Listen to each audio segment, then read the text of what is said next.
In a world trained by cancel culture, our instinct is to cut people off, tell our side of the story, find people who agree with us, and walk away convinced we are the faithful ones. Friction becomes fire, but Jesus gives his people a better way. Welcome to the HHP podcast. My name is Chris Frankie, and I am the senior pastor of HFF.church in Oklahoma City. Join me and others from around the country as we talk all things Bible, church, and family. We may be right, we may be heretical, but that's for you to decide. Drop a like, a share, a comment, subscribe, and let's get to it.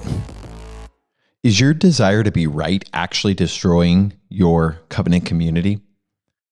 Most believers don't leave a church because of one giant moment. They leave because small grievances are allowed to simmer. A harsh comment, a misunderstanding, a decision from the leadership. Maybe it's a political disagreement. Something silly like a text message was never answered, or a wound that was never addressed. And eventually, what began as a friction turns into a fire. But Matthew 18 is not merely a church discipline passage. It's a blueprint to protect the covenant family of God. In Matthew 18:15, Jesus says, if your brother sins against you, go and tell him his fault between you and him alone. If he listens to you, you have won a brother. Notice the goal. The goal is not humiliation or exposure. The goal is not to win an audience or to prove that you're right. The goal is to actually win a brother. That's the heart of biblical reconciliation. We're living in a time when division is constantly being fed. Our feeds are curated around outrage. Every issue becomes some sort of test of loyalty. Every disagreement becomes a reason to question someone's motives. Every conflict becomes public before it's even personal. And that digital spirit has leaked into the church. People bring the habits of the internet into the body of Christ. Instead of going to the person, they go around the person. Instead of seeking peace, they seek agreement. Instead of asking questions, they make assumptions. But the local church is not made up of perfectly matched people. It's a mixed multitude. Different backgrounds, personalities, histories, wounds, maturity, and levels of communication. In this type of diversity, it will create friction. But friction is not always evidence that something is broken. Sometimes it's the evidence that real people are actually trying to live together. The question is not whether conflict will come. The question is whether we handle it like the world or like people of God. Ephesians 4 tells us make every effort to keep the unity of the Spirit through the bond of peace. Every effort. Not every convenient effort. Not every effort that protects your pride. Every effort. The Torah gives us wisdom for handling conflicts long before Matthew 18. In Leviticus 19:17, it says, do not harbor hatred against your brother.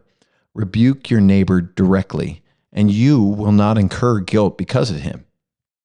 God does not tell his people to bury resentment. He tells them to not to pretend that everything is fine while bitterness is growing beneath the surface. He says, don't harbor hatred.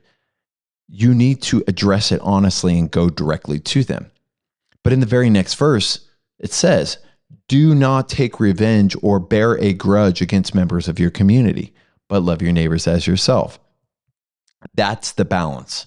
Truth without revenge, honesty without hatred, correction without contempt. Too often we confuse silence for peace, but silence isn't always peace. Jesus gives us this clear process in Matthew 18. Go to the person privately. That alone would save countless churches from all kinds of division. Maybe you misunderstood them. Maybe they misunderstood you. Doesn't matter. Go. And the goal should always be restoration. There are times when truth must be spoken. There are times when sin must be addressed. There are times when boundaries are necessary. Biblical reconciliation does not mean ignore abuse, excuse manipulation, or pretend destructive behavior is acceptable. But many church conflicts are not abuse. They're immaturity, they're misunderstanding, they're offense, they're wounded people responding from wounded places. And sometimes The thing that destroys a church is not the original offense. It's the gossip, allegiances, and side conversations that come afterwards. Proverbs 18:19 says, an offended brother is harder to reach than a fortified city.